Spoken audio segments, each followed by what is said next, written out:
thank you for joining us this morning as well. Our first session for today here is Contemporary Pakistani English Fiction, and our moderator for the session is Ilona Yusuf. Ilona is an English language poet, editor, and critic. She's a designer and printmaker. She has also freelanced for Nukta, Newsline, and Art Now. Currently, she works as an associate editor for the Elif Review. Thank you. Okay, so good morning, ladies and gentlemen. Thank you for being here so early. The morning sessions aren't always that populated, so thank you for coming. So we have 4 novelists here today, 3 of whom have been previously published. Is that correct? You have a novel before your collection of short stories, Sana. Yeah. So this is Sana Munir, and you have written a collection of short stories, Unfettered Wings, but before that your novel was The Satanist. Is that correct? Yes, it is. Yeah. Taha, Kehar, Kehar? Yes. Okay. Right. So author of Typically Tanya, and before that Rift and Rivalry. Sonia Kamal, author of An Isolated Incident and now Unmarriageable. And Haroon Khalid Akhtar, author of Melody of a Tear, which is his first novel. So I thought today we would concentrate on inspiration and the creative process, and a little reading, because for me, you know, a session on fiction, you know, I love to hear the words themselves, especially when they're read by the authors. So I'm going to start with Sonia Kamal, and who's written Unmarriageable. Would you like to read something, and then we can talk about the book? Yes. So I'm going to read from chapter 1. This is set in a 9th grade classroom, and my protagonist, Elizabeth Bennett, is an English literature teacher. It is a truth universally acknowledged that a girl can go from pauper to princess or princess to pauper in the mere seconds it takes for her to accept a proposal. When Elizabeth Bennett began working at age 20 as the English literature teacher at the British School of Dilipabad, she had thought it would be a temporary solution to the sudden turn of fortune that had seen Mr. Barkat Baq Bennett and Mrs. Khushbu Pinky Bennett and their 5 daughters, Janazba, Elizabeth, Mirizba, Kitiara, and Lady, move from big city Lahore to backwater Dilipabad. But here she was, 10 years later, 30 years old, and still in the job she'd grown to love despite its challenges. Her new batch of 9th graders was starting Pride and Prejudice, and their first homework had been to rewrite the opening sentence of Jane Austen's novel. Always a fun activity and a good way for her to get to know her students better. After Alice took attendance, she opened a fresh box of multicolored chalks and invited the girls to share their sentences on the blackboard. The first to jump up was Roznama, a crusader for duty and decorum, and one of the more trying students.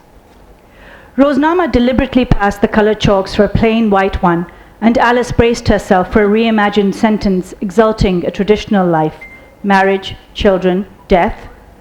As soon as Roznama ended with mere seconds it takes for her to accept a proposal, the class erupted into cheers, for it was true. A ring did possess magical powers to transform into pauper or princess. Roznama gave a curtsy and, glancing defiantly at Alice, returned to her desk. "Good job," Alice said. "Who wants to go next?" As hands shot up, Alice looked affectionately at the girls at their wooden desks, their winter uniforms impeccably washed and pressed by dhobis and maids, their long braids, for good girls did not get a boyish cut like Alice's, draped over their books, and she wondered who they'd end up becoming by the end of school. She recalled herself at their age, and eager to learn, though ultimately naive, Miss Know-It-All. "Miss Alice, me," the class clown said, pumping her hand energetically. Alice nodded, and the girl selected a blue chalk and began to write. It is a truth universally acknowledged that a young girl in possession of a pretty face, a fair complexion, a slim figure, and good height is not going to happily settle for a very ugly husband if he doesn't have enough money, unless she has the most incredible bad luck, which my cousin does. The class exploded into laughter, and Alice smiled too. My cousin's biggest complaint, the girl said, her eyes twinkling, is that he's so hairy. Miss Alice, how is it fair that girls are expected to wax everywhere, but boys can be as hairy as gorillas? Double standards, Alice said. Oof, Rosenama said. Which girl wants a mustache and a hairy back? I don't. A chorus of I don'ts filled the room, and Alice was glad to see all the class energized and participating. I don't either, Alice said complacently. But the issue is that women don't seem to have a choice that is free from freedom, from judgment. Miss Alice, called out a popular girl, can I go next? It is unfortunately not a truth universally acknowledged that it is better to be alone than to have fake friendships. Thank you. Okay, so I'm not going to ask questions. I'm going to allow you to speak. I think maybe, well, audiences familiar with Jane Austen will have a clue of what the book is maybe about. If they've read it, then that's something different. But even if you haven't read Austen or Pride and Prejudice and know nothing about it, it's a standalone novel in its own right. Yes. Okay. That's true. But you know, it's full of humor, and it's a standalone novel, which is, you can closely tell that it's a retelling of Pride and Prejudice in a modern setting, but very much taking digs at the local social setting. Sure. and social traditions, and not just poking fun at them, but wanting, it's provocative because it wants it to change. Sure, yeah. Am I to okay. So we're going to talk about... So it is very much a retelling, and it is what I call a parallel retelling. And by that it means that Unmarriageable hits every plot point, and every character in Pride and Prejudice is included in this. And there was a very conscious motive for this, which was, this is my attempt at reclaiming post-colonial identity away from colonist linguistic policy. So there's a very conscious reason for it to be a parallel retelling rather than an inspired by or a continuation or a prequel. You know, once again, I admire Austen because she also did not poke fun at people. You know, things like slipping on a banana peel or sweating too much on the dance floor or not having a good accent was not reason for her to mock people. Mm-hmm. And in the same way, it isn't for me.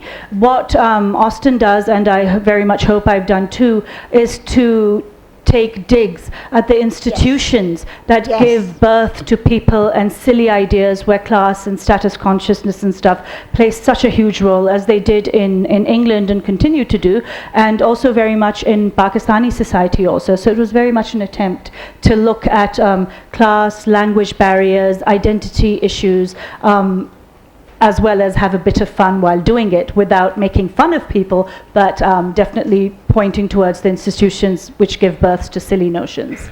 And also how women live within a particular space and how they use those situations, if they're wise, to their advantage. Sure, I think if they're wise, to their advantage, and often men also live within certain spaces, and if they too are wise, they're able to navigate life and the choices that they have and haven't been given. I mean, as much as the women in Pakistan and in a lot of traditional cultures live very compromised lives because of the fewer choices they have, in many respects men do too. I mean, in a culture where women might not necessarily be allowed to work or earn their own living or be told to earn just pocket money rather than a good income, that does put a lot of pressure then on just the one earning member of a family. By dint of that, sometimes the unfortunate thing that happens is that if you do come from a family where as a woman you are permitted or you have the good sense to find yourself in a job where you earn well, sometimes you're still the only one running the household and doing this. So then you have a double job, whereas so there's so many nuances to what put upon means, whose space is restricted, how genders and or relationships between even the same genders, because a relationship is a relationship, whether it's no matter who's in it, are navigating these spaces for themselves with cultural restrictions and with pushing back on them if one is so inclined. Thank you. So, what I'm going to ask you this question, and we'll not do it in too much detail. But what I wanted to ask you was, where did the inspiration come from? First of all, you are a person who lives in America. I know that you were brought up here, but the city or the town you've invented, the Lipabad, it's really, I love the notion of it, and it's kind of like you have encapsulated that whole kind of way of life, which is very different to what you are used to now. You know, I'm a novelist. My job is, no matter whether or where I live, to be able to look at places and people and get a fairly good idea of things and capture it and put it on paper. I think that comes with the job description. But you know, I grew up in England and Saudi Arabia and Pakistan, and I went to college in the US, and I met my husband my senior year and became what I call a default immigrant and stayed on. But you know, I have a fairly good sense, I think, on Pakistani culture, and because it is my culture too, I know it inside out. And as for the Lipabad, I wanted it's a small town. It's a small town in Pakistan, fictitious small town. There's a reason that it's called Dilipabad. It's named after Dilip Kumar, and I'd read the history of how that name came to be. Except I don't. If we have time, I will. Okay. If not, all right. But yeah, it was. I wanted the freedom, and I think a lot of authors do this, to be able to do what I wanted in this town without saying, "But Faisalabad mein to ye nahi hai, Sargodha mein to ye nahi hai." So I just gave myself that freedom. Okay. So Taha, again, so I have not been able to read the whole book, but now that we're kind of like looking at the books together, I do realize that all of them really are about the lives of women. So would you like to read and then talk about your work? So I'll be reading from my book, which is based on this girl's life. Her name is Tanya Shaukat. She's a journalist in Karachi. And the chapter I'm going to read from is called Desi Chinese and the Danger Zone. It's 12th September 2016, 9:40 a.m. I roll out of bed to the clamor of yet another domestic spat. Mummy, Lurch, Adila, the cleaning lady, are shouting at each other, and their deafening shrieks and cries are all too familiar now. Who needs an alarm clock when you can wake up to a raging family drama? I wobble down the stairs to be a spectator to yet another conflict. Baji, Allah ki kasam, Adila pinches and pulls at the supple skin on her neck. I cleaned the bathroom yesterday. He's a liar. Ask him when he cleaned the kitchen last. Be quiet, Adila, Lurch bellows. He raises a clenched hand in the air as if to strike her. Ek second, Mummy says. She waves her manicured nails at them, turns to me and pinches the bridge of her nose. I'm getting sick of these people, Tanya. You deal with them for a change. Your mother has grown too old for their shenanigans. Why do you have to drag me into all this, Mummy? I stretch my hands behind my shoulders and walk back towards the stairs. I have work to do. My school textbook story is going to be in print tomorrow. I need to go visit a government school nearby. Do you know how difficult it was to find a school that was open a day before Eid? I can't be wasting time meddling in these affairs. Why? Mummy roars, outraged by my indifference. Is this not your house? Or is your father's house your only home? Oh God, Mummy, I shout as I walk back to my room. Why would you say such a thing? Why would I care about a house I've never ever been to? Okay, that isn't entirely true. As I enter my room, I guiltily recall the time I'd gone to see stepmommy under false pretenses. I was younger then and cared about my parents' marriage. I kept it a secret from Mummy because I knew she'd taunt me about it for the rest of her life and mine. For my mother, a five-timer with a reserved seat in heaven, such transgressions could only mean one thing. Stepmommy was doing kala jadoo on me. Driven by a desire for complete secrecy, I had considered the possibility of visiting stepmommy's house as a census worker. That way, I'd have a legitimate reason to inquire about how many children Daddy and stepmommy had. So I decided to take Soniah along for my sleuthing expedition. Remember, I told her, after I'd parked the car outside Seaview Apartments and inhaled the tangy sea breeze, Don't mention anything about Daddy. My name isn't Tanya. It's Tehzeeb, okay? Oof, Sonia cooed. What a name. Can I be Umrao? Sure, if you're masquerading as an old school hooker. My first meeting with my stepmother was quite shocking, if not altogether anticlimactic. When I look back at it now, I still find it difficult to understand how Daddy could leave a woman like Mummy, who never misses the Botox appointment, for that woman. If Mummy at her designer best is a model in a L'Oreal commercial, Step-Mummy is the before section of the ad. Maybe Daddy was feeling nostalgic and missed Mummy's youthful gawkiness. I'm Tehzeeb, I told Step-Mummy when she opened the door to her apartment. And this is Umrao Ada, my partner in crime said, holding out her hand as if she were an heiress with no finesse. Step-Mummy didn't shake her hand. We're here to meet Tabassum, I said, trying to put on an accent so my true identity would not be disclosed. You know, my friend Tabs. Step-Mummy was left speechless. I couldn't blame her. Words could not describe how transparent our lives were. I half expected her to endearingly pat me on the cheek and tell me how much my nose and eyes resembled Daddy's. Silly girl, I imagined her saying. I know who you are. Go home to your mummy and leave your daddy with me. Well, her reaction wasn't as severe as I thought it would be. On the contrary, I found myself terrified when she opened her mouth and a string of disconnected words tumbled out. Sorry, girls, Step-Mummy replied. Tabassum no live here. You get wrong house. Me live here with my half. Unimpressed by the woman who had whisked my father away from me, I left the apartment. The only bright spot in that evening was Sonia's awful impersonation of Umrao Jan. She truly has a knack for being absurd. Anyway, Mummy and Daddy never officially got divorced. He still comes around to check up on us. In fact, we've become quite indifferent to his presence. Fortunately for us, Mummy handles the situation in her own eccentric way. No one in our house misses him anymore, unless Mummy has been keeping her longings secret for all these years, in the faint hope that Daddy will return to her. Thank you. So now you have to tell us what inspired the book. It's very much about Karachi, about a young modern woman living in Karachi and navigating through work and her personal life.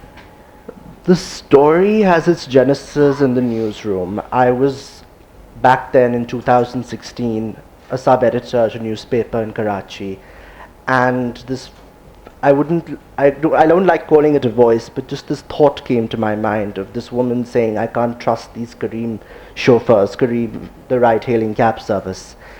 And I remember just following that thought through, and what emerged was the story of a female journalist, quite like the people I was working with, and it just came about. It first came about in the first-person voice, but I was very uncomfortable with it at first because I didn't know if I had the agency to tell that story.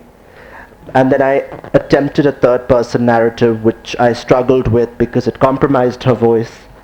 And I guess the inspiration, if I were to put it in 3 words, was Karachi, journalism, and the relationship between misfits.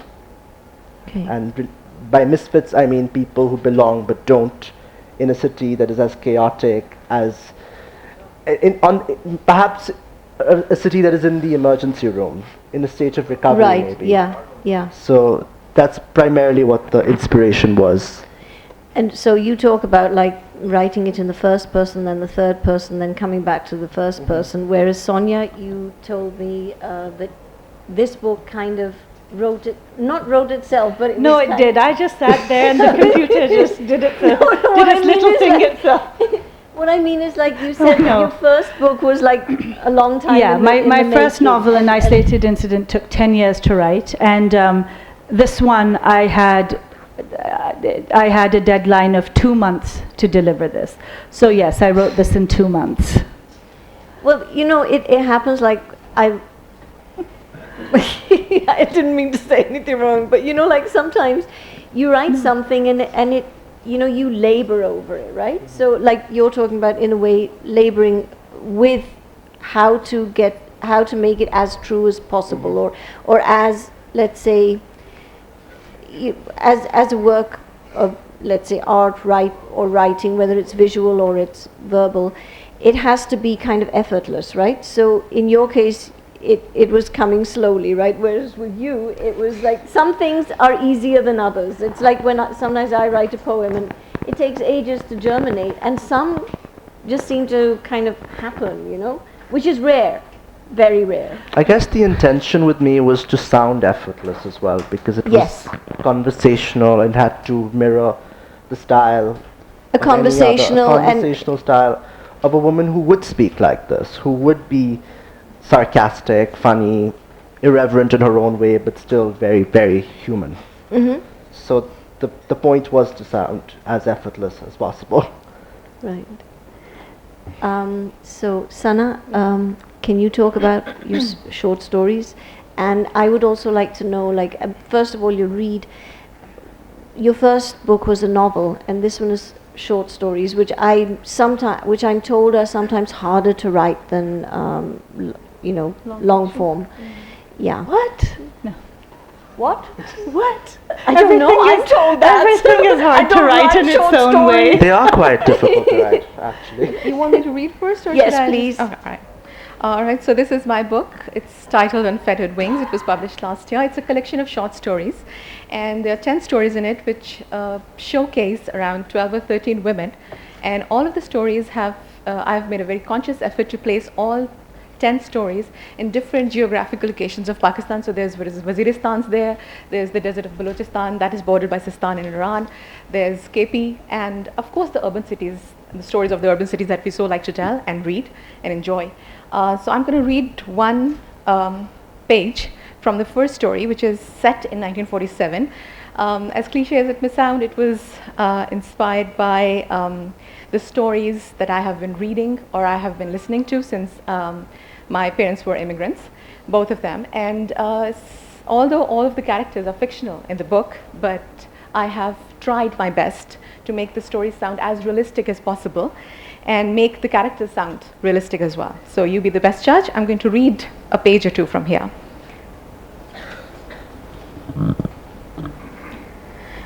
Okay. Farida, that's the voice, and she's a 10-year-old girl who has reached Pakistan through train with her grandfather because the rest of her family has been murdered. And here's just a descriptive passage. Farida and her Abaji lived in the barren womb of this metropolis. The innards of Lahore bled with wounded men. It howled with the shrieks of raped women. It blistered with the wails of orphaned children, and it stayed like this for a few decades. Everyone had the same story to tell. Everyone was awaiting a family member to appear out of nowhere. Sometimes they did. A young woman came back to her father 7 months after the partition. She was pregnant, her belly as swollen as the sacks of wheat from Farida's father's granary. She had wrapped her bulbous body around her father amid tears of relief. Women stuffed the edges of their scarves in their mouths, and men turned up their noses in disgust. However, the father had pushed his daughter and walked away, annoying Farida. The next morning, the neighbors pulled up a young woman's lifeless body from the local well. Farida sneaked her face in between the portly buttocks of two of the other ladies to see who it was and what it was.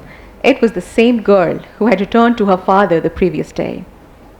In a matter of months, they ran out of the money Lal, that's the grandfather, they ran out of the money Lal had brought with him. They had to feed themselves since the rations at the refugee camp would not suffice their weekly needs. Lal, the skeletal old man, carried sacks of whatever load the supervisor at the construction site asked him to transport: cement, sand, gravel, or rocks. Farida witnessed him make bricks at the kiln while she sat in the shade with torn and battered books the schoolmaster gave away as charity to pupils like her. She had tried to study, but the conditions were unfavorable. Old man Lal got sick every other day, and Farida had to spoon feed him like a baby.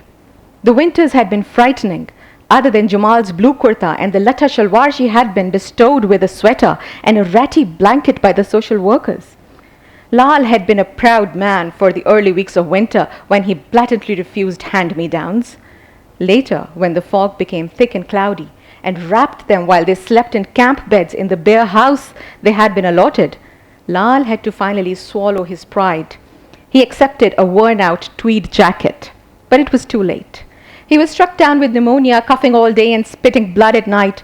Refugees who had grown a liking to this odd pair of a helpful old man and cute little girl came over to inquire after him, and one of those men was a young schoolmaster. He was thin, frail, bespectacled, and wore a very stern expression on his face. All 3 months of winter that Farida's grandfather was sick, he visited them every week. Sometimes he brought them something to eat, a handful of palm sugar or a couple of apples. Even for the farmers who had churned sugar out of sugarcane and stored them in enormous canisters back home, the handful of palm sugar was no less than a luxury. After 9 months of their arrival in Lahore, Farida hit puberty. She had her first period. She didn't even know what was happening to her. She told her grandfather, and he suddenly looked older. He started to weep silently. Farida thought she must be dying and asked him if that was the case. He looked at her sadly and said, "It's I am the one who's dying, Bitya." So I think I'm going to stop here.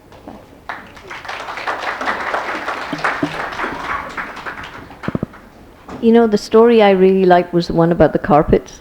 Oh, yeah. Thank you And very much. although that is more like it's there's more of the man in it, but at the same Yes. time it's kind of like very much together in a way, you know, like it's equal. Yes, I'm glad you mentioned this, Ilona, because that's one of those stories, the one you mentioned, the Persian rug, I think. Yes, the Persian rug. Yeah, it's one of the stories that's more closer to my heart. It's about a woman, although the 9 stories are showcasing a woman as a protagonist, but that's the only story in which you have to listen to the voice of a man who Yes. has been affected by a woman who's a heartbreaker. Yes. Yeah? So that's that one story was my attempt at writing romance, maybe a little, and also trying It's not to- just romance, but it Yes. shows how she's living as well, you Yes, know, and which is the also how- reality yes, and how much a woman being a heartbreaker can affect a man. Yeah, because in the rest of the stories, it's like the men who have positioned women or they have put women in certain positions in which they have to prove themselves or fight for themselves and show their stoicism or their strength. But in this one story that Ilona has mentioned, it is I really take I'm very happy with that story, actually, to be very honest, because do you want to tell the audience a little bit about the plot as well? could I? Yeah. Yeah. Okay. The Persian rug is the story. Sorry. Should I read? I don't know how much, because Haroon also has to read, and then Okay, you've I'll got just tell you the Q&A, plot. but It's- just it's- if you tell them a little. The story is set in urban Lahore, but before that, I take the reader to Balochistan, right? So it's like set in the desert of Balochistan, that's bordering Sistan, and how a man, a young boy who has had enough of the desert because it doesn't have a lot to offer to him, he yearns to come to the city. So when he comes to the city on his own by borrowing some money, and he wants to do business here, but he falls in love with a girl who happens to be a prostitute. And although she lives in one of the very urban areas of Lahore, she doesn't look like your typical brow Jan, like Taha mentioned right now. She's very urban, she's very stylish and everything, but he has nothing to offer to her. And this Except the story, carpet. Except the carpet, yes. And he does offer that carpet, because that's the only thing he has got to sell, but he doesn't sell it. He he decides to give it to her as a present. But then the main theme that I tried to explore in the story was, since I don't really believe in victimhood of women or portraying women or building up a narrative that tells me or tells the readers that women are victims and they are, painting a very sorrowful picture of women. I don't believe in that. And then I've also been a staunch believer of a theory which I read when I was a student in college, that usually the representations in media and literature about women are about, three, they have very binary limitations, and those binary definitions about women's portrayal is, first, of being a Madonna, that is the mother of Jesus, yeah, and the other is of being the Virgin Mary, that is a virgin beauty who is there to be loved and to be celebrated by the hero or to be won as a prize, and the third is the imp, that's the heartbreaker. So that story which we are discussing right now is the one that explores the heartbreaker or the imp, and the kind of effect or the effects that a woman's heartbreaking qualities can have over a man, and so that's pretty much about it. I hope that you people, find that interesting enough to go and read it. I think that's it. I think in the story that Maria is the one who's she's also equally affected, because I think what she sees in this boy is his sincerity. innocence. Yeah, and that's what she's looking for. Yes, she So is. that's what touched me about All right, the thank story. you very much. Thank you. So, would you like to talk about what the inspiration behind the stories was? Because they're very diverse, like you Yes, said, they they're are. from different places. Yeah. Is it because you had kind of like heard stories and you wanted to kind of like, make a collection of women from different areas, or, place them in different settings? Was it a conscious decision, or did it just begin somewhere at some point? Yeah, Like, I actually can't put a finger on where this idea actually began. I've been writing short stories for my blog. Just like someone mentioned to me, short stories are totally out of fashion, maybe. So I never really give much importance to them. I'll just write them and throw them on my blog, not caring who's going to read them or even copy from them. But then there were these characters. There were these imaginary friends. I have imaginary friends, so I'm not ashamed to say that. And they started speaking to me, talking to me, and they were so diverse, and they belonged to different localities. They had different stories as I started to imagine them as fictional characters, and I couldn't really put them together in one book as a novel. And I couldn't really see. I could see a lot of similarities between their womanhood and the stories and the strength that they shared, but I couldn't really see the similarity in which I could put them together in one narrative and build up a story or a novel. So I just wrote 2 and then 3, then 4 stories, and I thought, yeah, okay, let's try. Let's put them into a collection.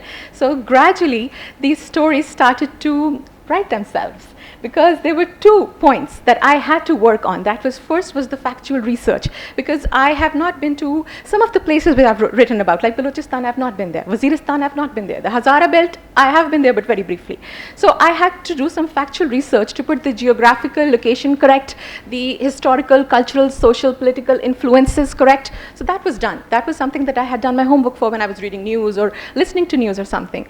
But then later came the imaginary characters, so I had to wait for them to speak to me. That was, once that was done, then I don't think writing was, it was not difficult. It Yeah, was I like, understand. I just had Yeah. to make time for it. That's it. it's what, like, a friend of mine said when she went to art school, and she does very kind of like very richly layered and colored paintings, Yeah. and this was an abstract class. And she said, I just sat looking at the canvas and I didn't know what to do with it. Yeah. And finally the professor came up and he said, you just have to break the surface. Yeah. You break the surface and it will begin. Yes, that's And it. she said that really struck me, and she told me that, and then I kind of use it when I'm totally stymied by something. Well, I'm then going to use I- this now. Seriously, this is exactly what I think. It's appropriate. Yeah. Yeah. So Haroon? Of course. So I would like you to read first. Yeah. So this is an intense, complex tale with Karachi as one of the characters. So I'll start with some one small paragraph and 2 one-liners.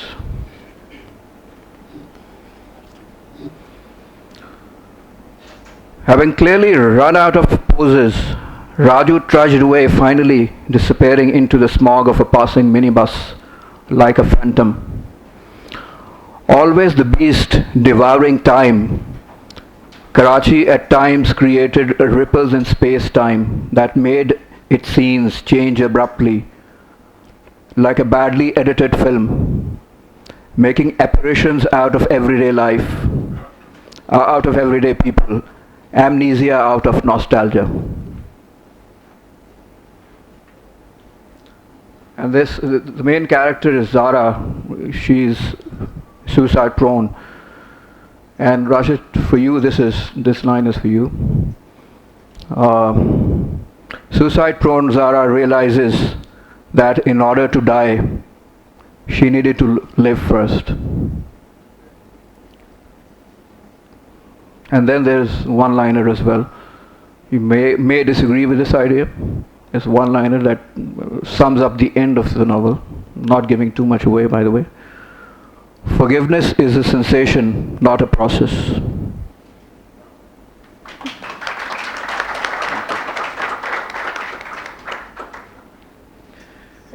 And then two Go, messages then more. go ahead. Sure. Okay, there's a nameless young boy that one of the main characters, Waris, meets. And on a train, by the way. The train is a big romance for me as well. While passing through Bahawalpur, Waris pointed towards a Haveli and informed him that a headless body has often been sighted by the locals at the window. The boy, who was full of life by the way, the boy thrillingly replied that he too was carrying a depressed asthmatic jinn locked in an empty jam bottle, given to him by a holy man with instruction to release the poor being far from the urban pollution. The boy had read somewhere the subcontinental jinns were impotent and lived in denial and tried their luck occasionally by possessing women in desperation.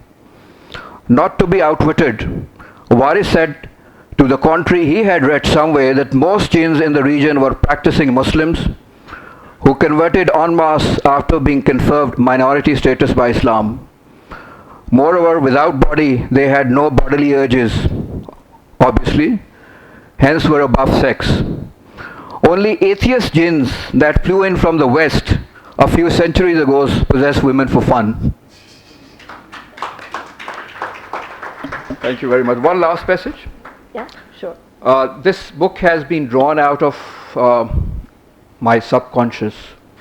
And for the young people out there, subconscious is a rich ocean, and do look into it whenever you feel like writing. So the idea of this book, and in a way the essence, is this experience of mine very early on. It's not an autobiography, by the way, but this experience is narrated in a way which is summing up this novel as well. It's called My Truth, and it's also called Sadder of the Two. Embedded in each childhood is one reaction that seals a person's future, becoming his absolute truth. Zaid is bouncing his tennis ball off the wall in his house in Multan. He is just 6 and so not properly introduced to himself. This day would change that. A vehicle pulls up outside. Shahab, his father's assistant, always a funny man to look at, disembarks wearing a half-sleeve shirt and starts instructing his laborers who are lifting the furniture of the house and putting it on a truck. Zaid's family is moving to Lahore due to his father's transfer. More than the process of removal, the unmistakable oddity about Shahab captivates Zaid. Shahab's discordant pair of eyes lacks unanimity of view and makes him look all over the place. They even make his instructions fall on deaf ears, since he cannot see eye to eye with the laborers. He is indeed amusing to look at, and not mocking him requires a lot of self-control. Whenever he puts up a brave face, his appearance becomes even more comical. He is man stuck with those eyes. The pillar of the veranda invites Zaid to hide behind it. In the next few moments, an unexplainable urge is felt inside, a sea that must release itself. He weeps profusely but silently. Aside from sadness, there is also guilt in Zaid's tears for bearing no abnormality. Then a sudden realization comforts him. He feels he has wept himself into relief, not by feeling light, but by acquiring Shahab's pain. He has stolen Shahab's sorrow, and within the vicinity he is now sadder of the two. It also means that Shahab is now the courageous of the two, who could cope better with the tragedy of those eyes. Zaid's truth has manifested itself. He'll forever steal sorrow, just like thieving he indulged in as a 6-year-old, to become sadder of the two.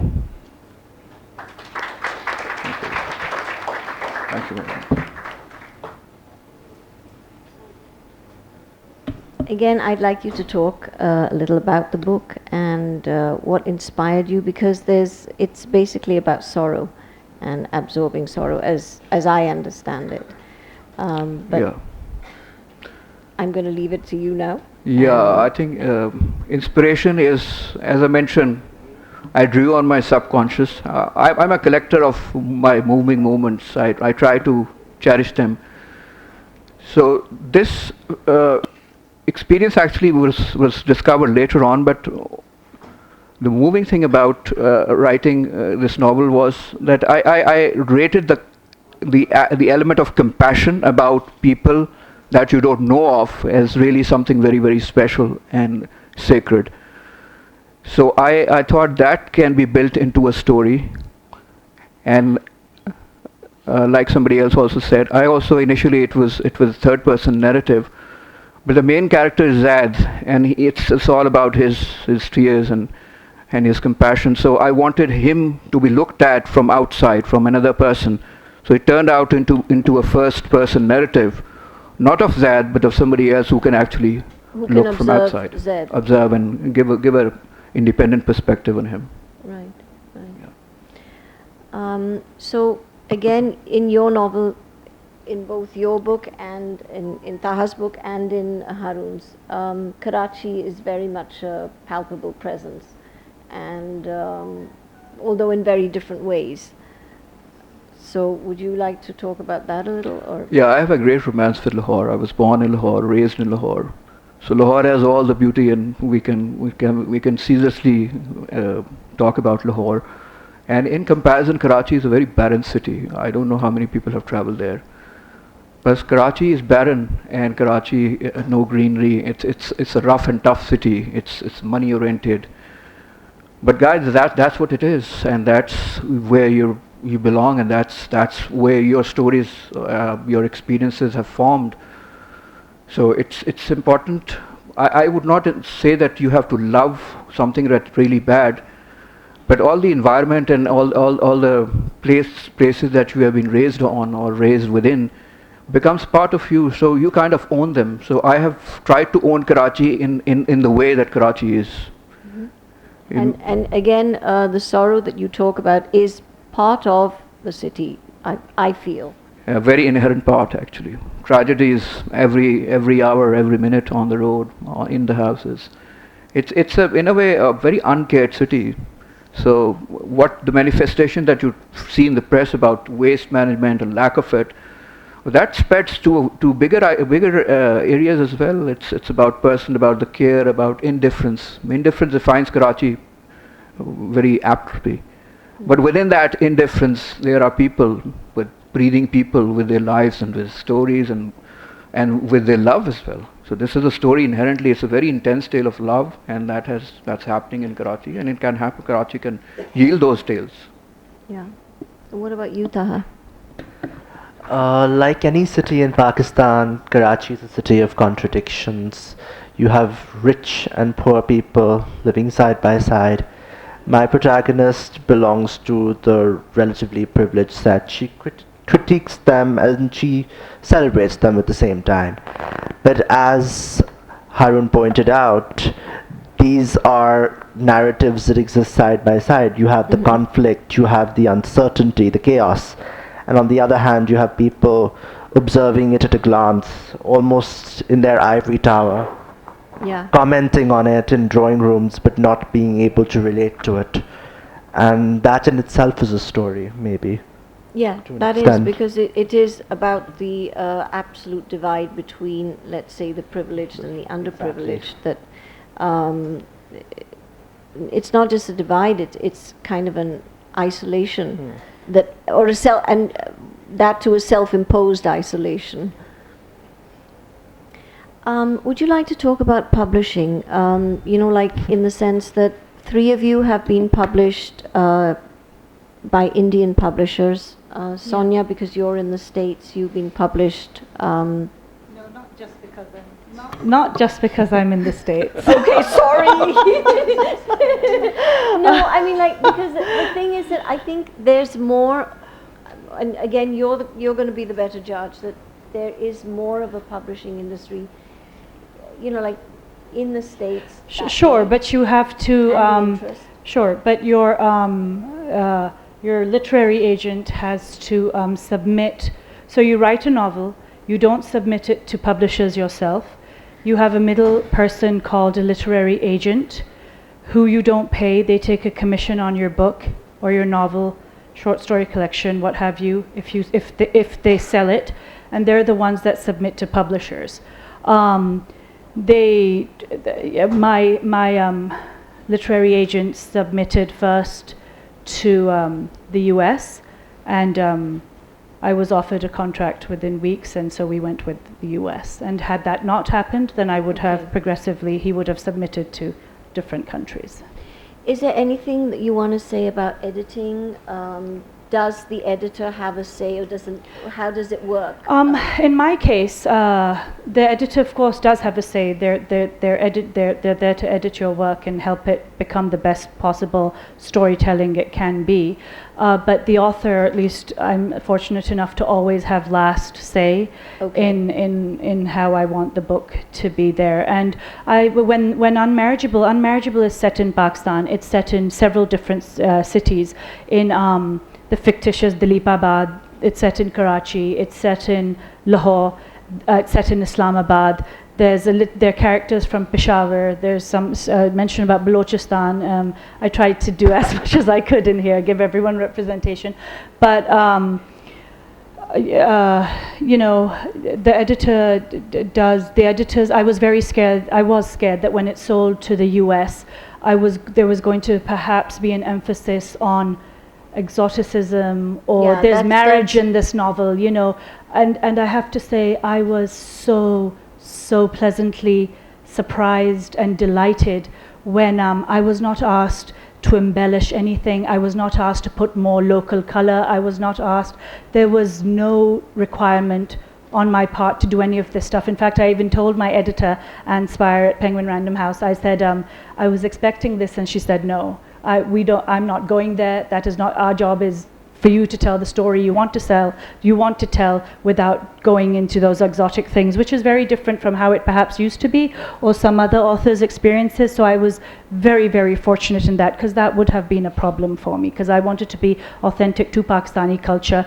You write for yourself and not for audiences in any country, anywhere. So I wanted to be true to that. And was that the case with the first novel also? An Isolated Incident, which is set against the Kashmir conflict and is about gang rape and terrorism when two countries go to war with each other, and when these two countries have a history of having lived side by side in neighborhoods and actually being one country. It was published in India, and the editorial process was very different over there. Once again, I was given full jurisdiction to write and present the novel and the story as I wanted to. But yes, the editorial process in India and the US are a little different. But as the author, it's my job at the end of the day to tell the story I want to tell, no matter where it's published, and make sure that the editor and I are in agreement with how I want to have the book. Thank you, Sonia. Okay, so I've just been told we have 10 minutes left. Does that include the Q&A? Okay, but I would, if it's okay with you, I'd like to have Haroon and Taha and Sana talk a little about their experience with editing or with publication, and then we'll have to cut the Q&A a little shorter. Yeah, I will brief. I quite agree with Sonia about the literary agent part, since as a new author, it was also, I didn't really know where to start, so a literary agent makes things easier for you. You don't really have to contact publishers on your own, even if you're getting published in India. My book was published in India. But then again, the editorial process for me, as per my experience, I think when they don't want a book, they just tell you that this is not what they have been looking for. I have been told that. And if they want to take a risk with a Pakistani writer who's trying to just give a picture of Pakistan, which is, not very Bollywoodish or Hollywoodish, then they would just go with it. I didn't really have to change anything except for proof mistakes. Yeah. Okay, so you were very happy, overall. Yeah. What about you, Taha? So as an editor myself, I was a bit concerned when I submitted my manuscript, but overall, my Indian editor, both my books were published in India. he or she were able to understand the nuances of Pakistani culture. Sometimes what happens is that even some words may have a different context, or it may, create a completely different magnetic field in another country, even if it is India, which is so similar to us. And some ideas may not resonate in the same way. But fortunately, I didn't have that experience, so it was altogether very smooth. But this does take me back to the fact that we do need a publishing industry, a thriving one here. Yes, of course. So we don't have to even ask a question about, was the editing process weighted in some way, or... Yeah.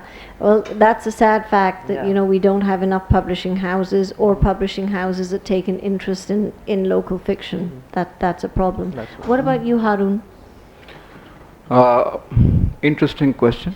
In Pakistan, as you pointed out rightly, no support whatsoever. I submitted my manuscript first to a Pakistani. First of all, there are no English publishing houses in Pakistan, fiction novel. One actually came forward, and my manuscript languished with them actually for over a year. And then they came back that, we accepted it, but we won't be able to edit it, won't be able to pay you, but we'll print it.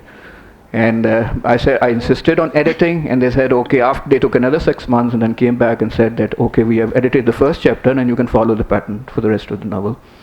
So India is the next, the only best option for Pakistani authors. Very unfortunate. And as Sonia pointed out, they also have that process of agents, by the way. My novel was published through an agent.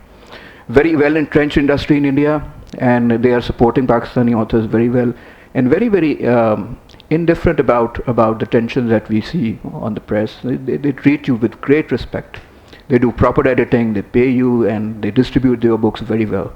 So they will even give you suggestions as to how the plot should go forward, or is that totally your baby? Well, it didn't happen in my case. It didn't happen. I think editing was very, very professional, but that was the usual editing. Nothing about the plot, nothing about the story. Okay, so they don't interfere at all. The story is as it is, and well, that's my experience. But as and Taha and you, Sanat, there was no interference with.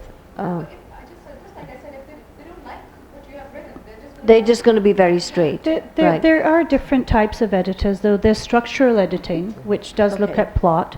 There's line editing, which looks at your language on each line.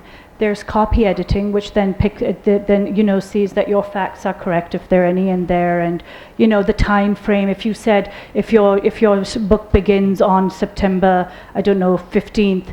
I don't know why I chose that date. Does then it correspond with the next chapters and stuff? Is everything, so copy editing. So there is detailed editing. Yes, there's several different layers of editing, and then you have your main editor who looks at the overall, who the acquiring editor, who when your literary agent submits the book, they're the ones who acquire it, take it to marketing, take it to the editor-in-chief or whoever, take it to the publishing house. And they say they want to buy this, so that's the acquiring editor, and then the other editors do their jobs and stuff also. So it's not. Yeah, you're absolutely. One small point on this, regarding in a way related to editing, that the subject, as you also pointed out, that subject is now it's a commercial market out there, so they will persuade you to write something that will happen. But and that makes the original story suffer a bit, because that seems to get rejected, that this is a story where it might be a good story, but we're not looking for this. So that is a dilemma that a lot of original writers will actually be facing. A lot of the big Pakistani writers writing in English have actually chosen the path of writing what is acceptable to the West. I'm going to disagree with that very much, but that's... I was not alluding to it. No, I'm going to disagree with it just because I don't think anyone panders at all deliberately. I think most writers worth their salt, Pakistani or otherwise, really, because especially if you're working on a novel, it takes a year, sometimes 5, sometimes many years to work on that, and you have to, you can't, then you never know where the market will be and what the interest of the market will be. Sometimes it so happens that your interest is such that it just coincides with what happens to be popular. And perhaps there are some authors who do what you're saying, but most of us certainly do Actually, not. I had terrorism in mind. Handle. Terrorism sells very well. Right, it sells very well because it is of importance, not just there, but here also, and because it is something that we continue to face worldwide. And unfortunately, well, my first novel had terrorism in it. But what I did with it is it's about a boy who grows up in the U.S. suburbia. His parents are doctors.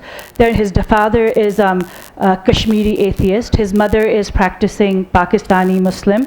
The kids are all over the place. And I wanted to show, I grew up in England with the Irish Republican Army always on the news, bombing all sorts of things. And I remember a lot of IRA members doing this, not so much out of religious fervor, but because of ideological beliefs. And I wanted to showcase how terrorism or freedom fighting or whatever label you want to give these things, because it changes with era to era in history, is not always based on religion. So yes, as much as some people would like to dump everything into Muslim terrorist or this terrorist or that terrorist, it is not the case. A lot of times it's beliefs, it's philosophies, it's ideological, it's and I wanted to explore that. Now, yes, so then does isolated incident fall into terrorism? And can someone say, oh, she wrote it because that will sell here and that will sell there? No, my grandfather was a refugee from Srinagar, Kashmir in 1947. They lost everything. I saw what boundaries and borders can do. He, on his deathbed, his daughters did not get a visa to come to Pakistan. They literally arrived. What should have been a 2-3 hour from Delhi to Lahore, a simple plane journey, took them more than 24 hours to come through from Dubai. I personally know what this stuff does to a family, and I say that just to say that usually all of us, the topics on this stage, every writer, beginning, amateur, published, feted, Pulitzer winner, whatever the hell, most of us write things which really, we write because those topics are important to us. That's why we choose those topics. And that's why all of us have different books with different topics. And even if the topics overlap, every single person you read on the stage or otherwise, you can write about Pakistan, and but it'll be a different Pakistan through each person's perspective. And that's the beauty of authors, but that's the beauty of publishing houses also, which is why we need a thriving publishing industry in Pakistan in English and other languages, because Pakistani readers are who are reading us. We are Pakistani authors. Thank you. Do we have 5 minutes for questions, or have we gone over the time? 5 minutes, okay. Does anybody want to ask something? Yeah, sure. Okay.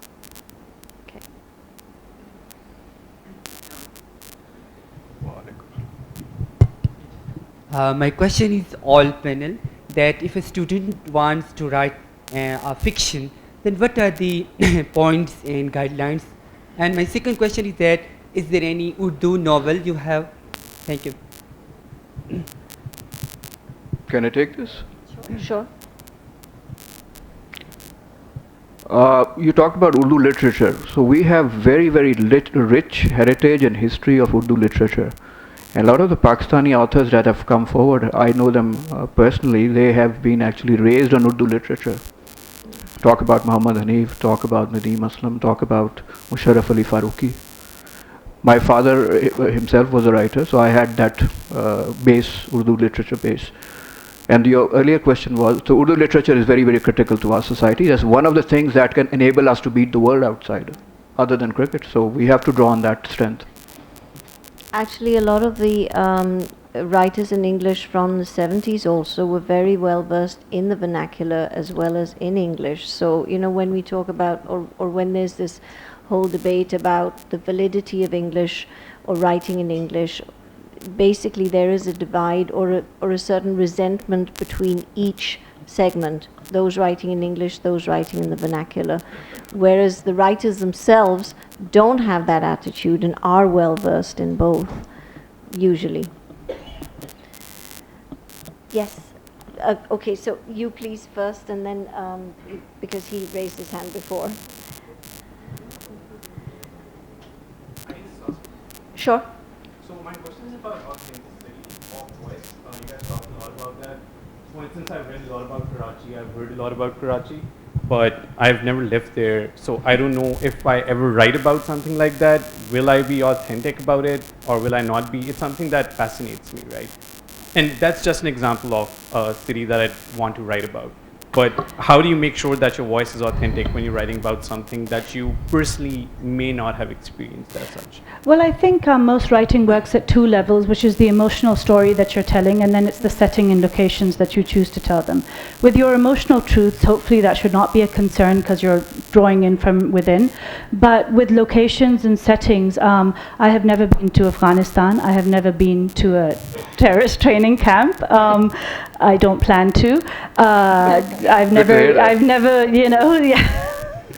But I had to be very cognizant of what I was writing. So I had a lot of research, and I think everyone will agree here. A lot of research, and fingers crossed that the imagination part you use of it, you get it. So there was no research when I was doing writing my novel, An Isolated Incident, about where these people would go to release their bodily function.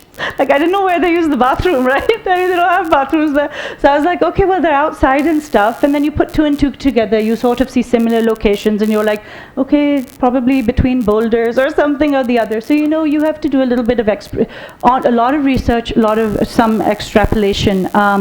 And be as true as you can to that. And then the interesting thing, though, is with a fictional city. When you're drawing on a fictional city, it's almost the opposite of having to be true to a specific location, you know, a specific country. With a fictional place, you still have to, I mean, Dalipabad is in Pakistan, so it's not like I can put it in, you know, in Nairobi.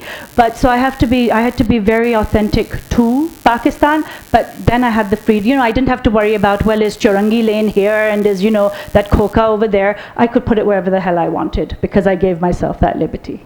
Yeah. I totally agree with what Sonia says, but there's something else I would like to add. If you're really seriously considering writing something, the first thing to keep in mind for a beginner would be, if you're writing in a realistic setting, I think you should start with something that you know. And if you want to really experiment with something, other than the fact that you have to research a lot or maybe look at images or movies that have been made in that locality, you could just also use dystopia as your setting, you know. If you're a realistic writing, I think as a beginner, you need to start from something that you already know and you can connect directly with it instead of taking narratives from other people, right? I think that's just my suggestion. I don't know if you've read Memoirs of a Geisha, but it's by somebody who, you know, who wasn't Japanese himself. But if you read Memoirs of a Geisha, it's like you're in Japan. It's like you're in that house where the courtesans are. Yeah. So, you know, if you it's not just about research, it's about your imagination and your research. Yeah, totally agree. Yeah, sure. So in my personal experience, I can't obviously tell you how to be authentic, but I was telling the story from a woman's perspective, and well, if you haven't noticed, I'm not a woman. So I had to put myself through a process of scrutiny. I had a lot of female colleagues around me who I would share the manuscript with every now and again, and they would tell me, "Nahi, yahan pe ye nahi karegi." If she would say this, she would not say that. If she's like this, she won't be like that. And that's also rooted in an idea of where, you know, or how a woman would react in some situations, and a particular kind of woman as well. Yeah. So I guess it's good to get feedback in addition to doing your research, just to be on the safe side. Yeah, about writing in different genders. Isolated is partly told from the male perspective, and I learned very quickly the difference between pinch and punch. Like a woman might pinch someone, and a guy will punch. So, I mean, it varies. I mean, the interesting thing is there's some guys who might pinch too, and a lot of women punch. I personally punch, but you know, you find your authenticity within stuff, and then you play around with that. Can we have one more? Thank you. First of all, I would like to appreciate all of you. You've conducted a really good workshop. But my main question is that, is there any publishing house in Pakistan? There's Oxford University Press, there's Sange Mir, which publishes Urdu novels. There was Paramount Publishers once, which I'm not sure if they're still working, working or not. So my main question is that is there a local publisher for Pakistan? Is that Go online. Well, no. There's Mongrel Books that I'm aware of, okay? and Readings also has a hand. But Sana, you wanted to say? If you are happy and you're appealing to the Pakistani audience only, and you're looking for a local publisher, then yes, there are options. There's a publishing house by the name of Folio Books. I've recently learned there's been a new launch by Musharraf Ali Farooqi Saab. Yeah, he has also launched a publishing house. Yeah, he has a publishing house. So there's an independent indie publishing. Once you start researching about publishing, you'll understand what indie publishing is. I'm not going to go into the length right now. Yeah. So there are indie publishing. There's indie publishing being done in Karachi as well by the name of a novelist named Shandana Minhaj, right? Yeah, Am I right? Mongrel Books. So there are publishers. If you start hunting the market, then there are, because if Pakistani audience and Pakistani publishers are what appeal to you or what you're looking for, then yes, there are options. Just can I add here? I have some experience with Pakistan. You're talking about English novel? English, yes. well, Short story fiction. Well, the names have been shared with you, Folio and Mongrel. Mongrel, I'm not too sure still exists. I don't know, but you can check. By the way, Reading and Liberty experimented with publishing English writing, but they both have stopped because the market is not enough. I have spoken with the owners.